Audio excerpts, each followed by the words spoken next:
ഇന്നലെ തമിഴ്നാട്ടിലെ മുഖ്യമന്ത്രിയുടെ സത്യപ്രതിജ്ഞ ഉണ്ടായിരുന്നു. ഗംഭീര വരവല്ലേ, മാസ് എൻട്രി. നമ്മൾ ആരാധകന്മാർ അദ്ദേഹത്തിൻ്റെ വിജയൻ്റെ ആരാധകന്മാരെ ഇളക്കി മറിക്കുന്ന രീതിയിലുള്ളൊരു വരവാണ് വന്നത്. ശരിക്കും ഒരു സിനിമ ഷൂട്ടിംഗ് പോലെ ഇല്ലായിരുന്നു. കറക്റ്റ്, അത് തന്നെയാണ്. കാരണം ഒരു സത്യപ്രതിജ്ഞ ചെയ്യുമ്പോൾ അതിൻ്റേതായിട്ടുള്ള ഒരു ചടങ്ങും മറ്റു കാര്യങ്ങളൊക്കെ ഉണ്ട്. വിജയ് മുഖ്യമന്ത്രി ആയാലും നമുക്ക് വലിയ സന്തോഷമുണ്ട്. പക്ഷേ ആ ചടങ്ങ് കണ്ടപ്പോൾ ഞാൻ വിചാരിച്ചു എന്തോ സിനിമയാണ്.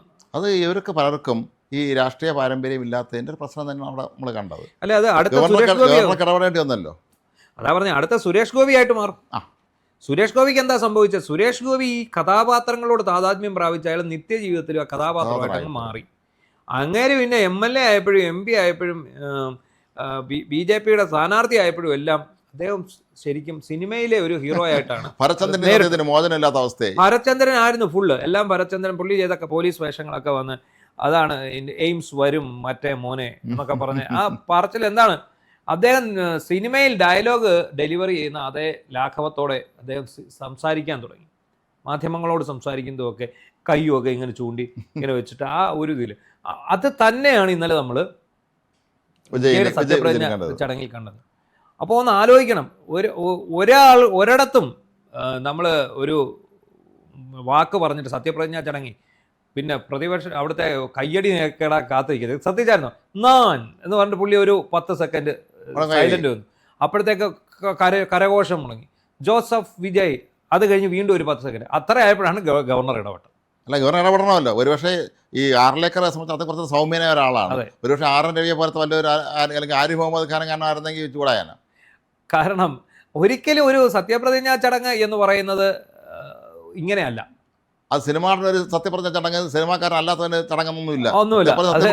ശരിക്കും സത്യപ്രതിജ്ഞാ ചടങ്ങ് പുള്ളി മാസാക്കി. അത് സത്യപ്രതിജ്ഞ കാണാതെ പഠിച്ചുകൊണ്ട് വന്ന് ആ ഡയലോഗ് അങ്ങ് പറയണേ. അത് ഇത് കാണാൻ പഠിക്കുന്ന ഒരു ബുദ്ധിമുട്ടുമില്ല. സിനിമ ഡയലോഗ് കാണാൻ പഠിക്കുന്നതാണ്. എന്നിട്ട് പുള്ളി കൈയൊക്കെ ഇങ്ങനെ വെച്ചിട്ട് അസൽ ഈ ദളപതി സിനിമയിൽ എന്താണോ ഇയാൾ എങ്ങനെയാണോ ഡയലോഗ് പ്രസന്റ് ചെയ്യുന്നത് അതേ രീതിയിൽ. അപ്പോൾ കുറെ കഴിഞ്ഞപ്പോൾ മറ്റേ പുള്ളി വിളിച്ച് മതി ഉള്ളതുപോലെ വായിക്കണം. കാരണം ദൈവനാമത്തിൽ ദൃഢപ്രതിജ്ഞയാണ്. ഒരു വാക്ക് തെറ്റിപ്പോയാൽ പിന്നെ അത് പ്രശ്നമാണ്.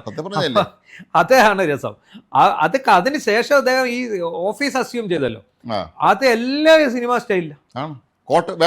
വേഷം പിന്നെ സാധാരണ എല്ലാവരും മുണ്ട് ഷർട്ട്. അത് പിന്നെ ഓരോരുത്തരുടെ ഇച്ഛയ്ക്ക് പോലെ. പുള്ളി എനിക്ക് തോന്നുന്നു അമേരിക്കൻ പ്രസിഡന്റ് വരുന്ന പോലെ കോട്ടൊക്കെ ഇട്ട് കോട്ടിനകത്തൊരു സാധനമൊക്കെ തിരികെയൊക്കെയാണ് പുള്ളി സത്യപ്രതിജ്ഞ ചെയ്യാൻ വരുന്നത്. സാധാരണ തമിഴ്നാട്ടിൽ മുണ്ടെടുത്തോണ്ട് വരും. മുണ്ടിന്റെ കരയിൽ വരെ പാർട്ടിയുടെ കൊടിയുടെ ആ ഒരു അതൊക്കെ വരും. അതൊക്കെയാണ് വരുന്നത്. അപ്പൊ പുള്ളി തുടക്കം തൊട്ടേ പുള്ളി സിനിമാറ്റിക് ആണ്. അതെന്താണെന്ന് ചോദിച്ചാൽ ജനങ്ങളെ കയ്യിലെടുക്കാൻ വേണ്ടിയുള്ള വേറൊരു സാധനം. കാരണം വിജയ് അവരെ കണ്ടിട്ടുള്ളത് ഒരു സിനിമാ നടനായിട്ടാണ്. അതാണ്.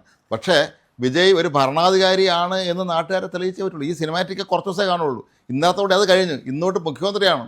അതെ, ഇനി തൊട്ടുള്ള ഒരുപാട് കാര്യങ്ങൾ നേടും. ഒരു മുഖ്യമന്ത്രി എന്ന് പറയുന്നത് ചെറിയ പദവിയല്ല, അത് ഒരുപാട് ഉത്തരവാദിത്തങ്ങളുള്ളതാണ്. അത് എങ്ങനെ നടത്തിക്കൊണ്ട് പോകും. നരേന്ദ്രമോദി എത്രയോ വർഷം ഗുജറാത്ത് മുഖ്യമന്ത്രിയായിട്ടാണ് അദ്ദേഹം പ്രധാനമന്ത്രിയായത്. അതുകൊണ്ട് അദ്ദേഹത്തിന് തിളങ്ങാനും പറ്റി. ഇത് യാതൊരു മുൻപരിചയമില്ലാതെ ഒരാൾ പെട്ടെന്ന് സംസ്ഥാനത്തിൻ്റെ മുഖ്യമന്ത്രി 2 മാസം കൊണ്ട് പാർട്ടി ഉണ്ടാക്കിയിട്ട് മുഖ്യമന്ത്രിയാവുന്നു. വിജയനെ നമ്മൾ പിന്നെ ചെറുതാക്കി കാണുന്നില്ല ഒരിക്കലും. പക്ഷേ അദ്ദേഹത്തിൻ്റെ ഈ പല കാര്യങ്ങളിലും അദ്ദേഹത്തിൻ്റെ രാഷ്ട്രീയ പരിചയമില്ലായ്മ പ്രശ്നമായി മാറിയിട്ടുണ്ട്. നമ്മൾ തന്നെ കഴിഞ്ഞ ചർച്ചയിൽ പറഞ്ഞ ഒരു കാര്യമാണ്. അദ്ദേഹം ഗവർണർക്ക് ലിസ്റ്റ് കൊടുത്തപ്പം കോൺഗ്രസ്സുകാർ ലിസ്റ്റുകൾ കൊടുത്തു ആ പട്ടികയിൽ ഉൾപ്പെടുത്തി. അദ്ദേഹത്തിന് സ്വന്തം പാർട്ടിയിലെ ഏറ്റവും വലിയ ഒറ്റകക്ഷിയായി ക്ഷണിക്കുമ്പം കോൺഗ്രസിനെ കൊടുക്കേണ്ട കാര്യമില്ല. കോൺഗ്രസിനെ കൊടുക്കണം. അല്ലെങ്കിൽ എല്ലാം കൂടെ മൊത്തം അതിന് ഗവൺമെന്റ് എല്ലാം കൂടെ കൊണ്ടുവരാൻ പറഞ്ഞു. അപ്പൊ അതിനകത്ത് വേറെ ഏതോ കക്ഷികൾ പറഞ്ഞു ഞങ്ങൾ ഇവരോട് പറഞ്ഞിട്ടില്ല. മറ്റേ ഇവരല്ലേ VCK. അപ്പം എന്താണെങ്കിലും ഇത് അദ്ദേഹം മാസാക്കി. സത്യപ്രതിജ്ഞ മാസാക്കാനുള്ള ഒരു ചടങ്ങല്ല. അതിനുശേഷം അദ്ദേഹത്തിന് പ്രസംഗിച്ച് മാസാക്കാം. അതെ, സത്യപ്രതിജ്ഞ ചടങ്ങ് പൂർണ്ണമായും ഭരണഘടന അനുവദിക്കുന്ന രീതിയിൽ വേണം അദ്ദേഹം ചെയ്യാൻ. അതിനൊപ്പം തന്നെ തമിഴ്നാട്ടിൽ വലിയ വിഷയം ഉണ്ടായിരിക്കണം. കാരണം തമിഴ്നാട്ടിലൊരു പ്രശ്നം എന്താ, അവർ തമിഴല്ലാതെ ഒന്നും അവർ സംസാരിക്കില്ല. അവർക്ക് ഇംഗ്ലീഷ് അറിയാമെങ്കിൽ പോലും അവർ ഇംഗ്ലീഷ് സംസാരിക്കില്ല. മാത്രമല്ല അവിടെ ഈ ഭാഷാവികാരം, പണ്ട് ഹിന്ദി വിരുദ്ധ പ്രക്ഷോഭം നടന്ന സംസ്ഥാനമല്ലേ അവിടെ. ഇപ്പോഴും ഹിന്ദിക്ക് വലിയ അംഗീകാരമില്ല. ഞാൻ ദക്ഷിണ ഭാരത ഹിന്ദി പ്രചാരസഭ ഭരണസമിതിയിൽ അംഗമായിരുന്നു. ചെന്നൈയിലാണ് എൻ്റെ ആസ്ഥാനം. അവിടെ ടീനഗറിൽ ഗാന്ധി സ്ഥാപിച്ചതാണ്. 4 സംസ്ഥാനങ്ങളിൽ ഈ ദക്ഷിണ ഭാരത ഹിന്ദി പ്രചാരസഭ ഉണ്ട്. അവിടെയും പക്ഷേ എനിക്ക് പലപ്പോഴും തോന്നിയിട്ടുണ്ട് ഇതെങ്ങനെയാണ് പണ്ട് ഈ സ്ഥാപനം മുന്നോട്ട് കൊണ്ടുപോയത്. അത്ര കടുത്ത ഹിന്ദി വിരുദ്ധ പ്രക്ഷോഭമുള്ള സ്ഥലമാണ് അവിടെ. അല്ല, നമ്മൾ തമിഴ്നാട്ടിൽ ഒന്ന് പോയി നോക്കുക. നമ്മൾ റോഡ് വഴി ഒന്ന് പോയാൽ നമ്മളിപ്പോൾ ഒരു സ്ഥലം ഏതാണെന്ന് അറിയണമെങ്കിൽ നമ്മൾ ചുറ്റിനും നോക്കിയാൽ ഒറ്റ ബോർഡില്ല ഇംഗ്ലീഷ്, തമിഴ്. ഞാൻ മിനിയാന്ന് പോയിട്ട് വന്നാ. അപ്പം നമ്മളിപ്പോൾ ഇത് എവിടെ എത്തി എന്നറിയാൻ വേണ്ടി നമ്മൾ ഇങ്ങനെ ചുറ്റിനും നോക്കുമ്പോൾ കൊടും തമിഴാണ് മൊത്തം. ഇത് എന്താണ് സ്ഥാപനം, ഏതാണ് സ്ഥാപനം ഒന്നും അവിടെ എഴുതി വെച്ചിട്ടില്ല. അതുപോലെ പിന്നെ ഒരു ഗുണമുള്ള ഇവർ ഹൈവേയിലൊക്കെ ബോർഡുകളിൽ എല്ലാം ഇംഗ്ലീഷിലൂടെ തന്നിട്ടുണ്ട്. അല്ലെ നമ്മൾ ശരിക്കും പെട്ടുപോകുമ്പോൾ ഇല്ലേ ഇതിൻ്റെ പടം എടുത്ത് ഗൂഗിൾ ട്രാൻസ്ലേറ്ററിലൊക്കെ കൊടുത്തിട്ട് വേണം നമ്മൾ പോകേണ്ടി വരിക എന്നുള്ള ഒരു അവസ്ഥയുണ്ട്. അപ്പം അങ്ങനെ ഈ തമിഴ് വികാരം ശക്തമായിട്ടുള്ള സ്ഥലത്താണ് അവരുടെ തമിഴ് ദേശീയഗാനം അവഗണിക്കപ്പെട്ടു എന്ന് പറഞ്ഞാണ് ഇപ്പോൾ പ്രശ്നം വന്നിരിക്കുന്നത്.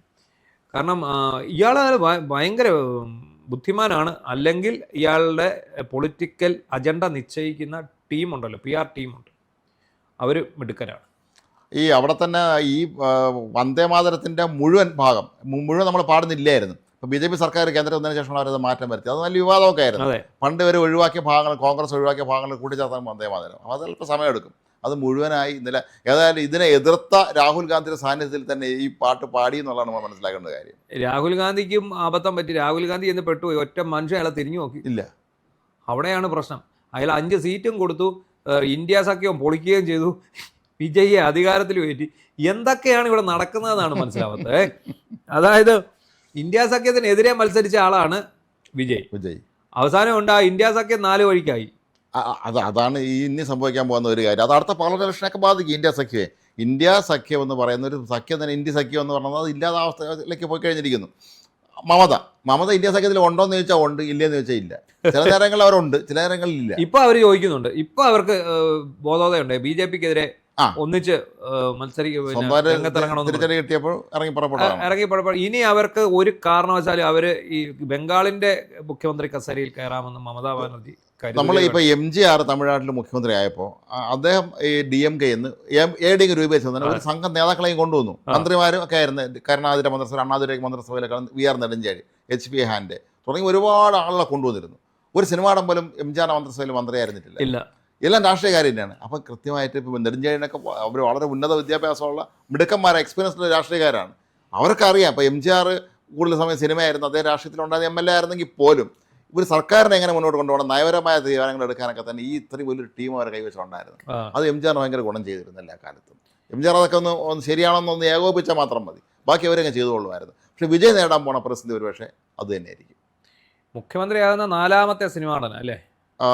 നോക്കട്ടെ. കരുണാനിധി സിനിമ നടനായിട്ടില്ലല്ലോ, തിരക്കഥാകൃത്താണ്. സിനിമയിൽ നിന്ന് അഭിനയിച്ചിട്ടില്ല. ഇല്ല, കരുണാനിധി അഭിനയിച്ചില്ല. പിന്നെ MGR ഭാര്യ VN ജാനകി, പിന്നെ ജയലളിത. സ്റ്റാലിനെ വേണമെങ്കിൽ സിനിമ ആണെന്ന് പറയാം. സ്റ്റാലിൻ പണ്ട് 1-2 സിനിമകളിൽ സിനിമാഭിനയം ഇതല്ല. പിന്നെ വന്ന വിജയ്.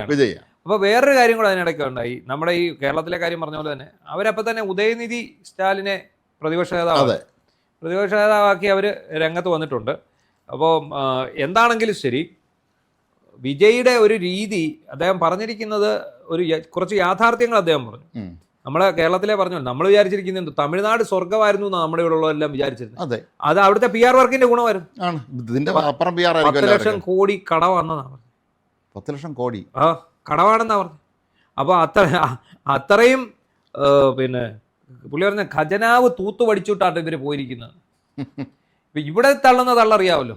ഇവിടെ ഖജനാവൊക്കെ എന്നേ തൂത്തുപടിച്ചിട്ടേക്കുക. 4000 കോടി ഉണ്ടെന്നാണ് നമ്മുടെ പറയുന്നത്. 4000 കോടി വാട്ടർ അതോറിറ്റിയുടെ ആണെന്നുള്ളത് ആർക്കും അറിയില്ല. അപ്പൊ ലോൺ കിട്ടിയ പൈസയാണ്. ഞങ്ങൾ 4000 കോടി ബാക്കി. എന്തായാലും വിജയ് അവിടെ ധവളപത്രം ഇറക്കാൻ പോകുന്നു. ഇനി മാത്രമല്ല, പുള്ളിയുടെ ഈ സൂപ്പിനകത്ത് BJPയുമായിട്ടൊരു ചായ്വുണ്ടോ എന്നൊരു സംശയം കൂടെ ഉണ്ട് അല്ലേ? സാധ്യതകൾ കളയാൻ കഴിയില്ല. കാരണം BJPയെ സംബന്ധിച്ചിടത്തോളം തമിഴ്നാട്ടിൽ അവർക്ക് അത്ര എളുപ്പമല്ല എന്നുള്ള കാര്യം ഇപ്പോഴും നമുക്ക് മനസ്സിലായതാണ് ഈ തെരഞ്ഞെടുപ്പിൽ. അപ്പോൾ അതുകൊണ്ട് നാളെ DMK ഒരു പക്ഷേ കൂടെ പോയിക്കൂടൊന്നുമില്ല. DMK ഇതിനകത്ത് വേറെ കാര്യമുണ്ട്. ഈ 2008-ലോ 2009-ലോ ഇദ്ദേഹം കോൺഗ്രസിൽ ചേരാൻ ചെന്നതാ വിജയ് അടുപ്പിച്ചില്ല അവിടുത്തെ നേതാക്കന്മാർ. ഇവിടുത്തെ കാര്യം പറഞ്ഞു. തമിഴ്നാട്ടിലെ കാര്യം അറിയില്ല. കോൺഗ്രസിന്റെ ഏറ്റവും കീഴ് കിടക്കുന്ന DCC ആണെന്ന് പറയും. താവട്ടില്ല, പാർട്ടി അവിടെ ഇല്ല. അപ്പോൾ അവിടെ അന്ന് അയാൾ കോൺഗ്രസിൽ ചേരാൻ അന്ന് അയാൾ കോൺഗ്രസിൽ ചെന്നിരുന്നെങ്കിൽ കോൺഗ്രസിനൊരു പുനരുജ്ജീവനം ഉണ്ടായി. പിന്നെ ഇപ്പോഴാണേലും ഉണ്ടായത്. കോൺഗ്രസിൻ്റെ കാര്യം അതിദയനീയമാണ് തമിഴ്നാട്. കാമരാജിന് ശേഷം പിന്നെ ഭരണമില്ല, മുഖ്യമന്ത്രി ഇല്ലല്ലോ. പിന്നെ ഈ ദ്രാവിഡ പ്രസ്ഥാനത്തിന് കയ്യിലേക്ക് പോയല്ലോ. അപ്പോൾ ഇപ്പോൾ ഇവിടെ എനിക്ക് ഒരു പോസിറ്റീവ് തോന്നുന്ന ഒരു കാര്യം, വിജയന് 51 വയസ്സാണ് അല്ലേ? ഈ ഉദയനിധി സ്റ്റാലിൻ 48 വയസ്സാണ്. അപ്പോൾ ഒരു കമ്പാരിറ്റീവ്ലി ചെറുപ്പക്കാരായ 2 പേരാണ് പ്രതിപക്ഷ നേതാവ് മുഖ്യമന്ത്രിയാണ് എന്നുള്ളത് തമിഴ്നാടിൻ്റെ ഭാവിയെ സംബന്ധിച്ച് ഒരു നല്ല ലക്ഷണം നോക്കണേ കണക്കാക്കാം. നല്ല കാര്യത്തിന് വേണ്ടി അവർക്ക് രണ്ടുപേരും വിദ്യാഭ്യാസമുള്ളവരൊക്കെ തന്നെയാണ്. അവർക്ക് 2 പേരും സിനിമാടന്മാരാണ്. 2 പേർക്ക് ഒരുപാട് ജനങ്ങൾക്കിടയിൽ സ്വാധീനമുള്ളവരാണ്. അതുകൊണ്ട് തന്നെ അവർക്ക് പല കാര്യങ്ങളും കൊണ്ടുവരാൻ കഴിയും എന്നാണ് എൻ്റെ ഒരു വിശ്വാസം. ആ ഒരു തരത്തിൽ ഇവർ തർക്കമില്ലാതെ പോയാൽ അതെ, അല്ല ഇനിയിപ്പം ഒരു കാര്യം എന്താണെന്ന് ചോദിച്ചു കഴിഞ്ഞാൽ ഇപ്പോഴേ ഒരു വിവാദം ഉണ്ടാക്കാനുള്ള ഒരു ശ്രമം നടന്നു. കാരണം ഈ ഇത്രയും കടം കിടക്കുന്ന കാര്യം അയാൾ പറഞ്ഞല്ലോ. അതെ, പറഞ്ഞ സ്ഥിതിക്ക് എന്താണെങ്കിലും ശരി, ഈ പറയുന്ന കടം